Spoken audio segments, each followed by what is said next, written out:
నమస్తే డిఆర్బి న్యూస్కు స్వాగతం. కాంట్రాక్టర్ జాప్యం, కుంగిన ఐరన్ బ్రిడ్జ్. స్థానిక రైతులతో కలిసి కుంగిన బ్రిడ్జిని సందర్శించిన ఆదివాసీ నాయకులు తంబళ్ల రవి. భద్రాద్రి కొత్తగూడెం జిల్లా ములకలపల్లి మండలం రింగిరెడ్డిపల్లి గ్రామం దగ్గర నిర్మించినటువంటి తాత్కాలిక బ్రిడ్జి కుంగిపోవడం జరిగినది. స్థానిక రైతులతో కలిసి బ్రిడ్జిని సందర్శించిన ఆదివాసీ నాయకులు తంబళ్ల రవి, కాంట్రాక్టర్ లోపం వల్లనే బ్రిడ్జి కుంగిపోవడం జరిగినది. సుమారు 100 అడుగుల పైనే పొడవున్నటువంటి వాగుపై సింగిల్ పిల్లర్తో ఐరన్ వంతెన నిర్మించడం అవగాహన లోపమే అని, మళ్లీ వర్షం పడితే కొట్టకపోయేలాగా ఉన్నది. పలు గ్రామాల రాకపోకలకు, నిత్యవసర వస్తువులకు, వైద్య సదుపాయాలకు వెళ్లాలంటే ఇది ఒకటే మార్గం అని, రైతులు పంట పొలాలకు వెళ్లాలన్న చాలా ఇబ్బంది పడాల్సి వస్తుంది. పంట వేసిన రైతులు పొలాలకు మందు కట్టలను ట్రాక్టర్లతో తీసుకెళ్లాలన్నా వాగు దాటి పరిస్థితి లేదు.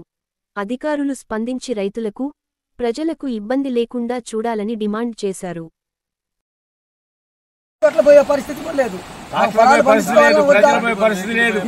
చేస్తే మేము మా జీవనం ఎలా గడపాలి? మాకు ఏమైనా ఉద్యోగాలు ఉన్నాయా? ఏమీ లేవు కదా.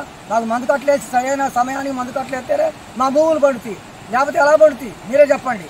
అందుకోసం దీన్ని అతి తొందరగా దీన్ని నిర్మించినట్టయితే మేము మందు కట్టలు చేసుకోవడానికి మాకు చాలా ఏదంటే సులువుగా టాటర్లు అవతల నుంచి మోసుకొని వెళ్తాం. ఏం చేయాలి?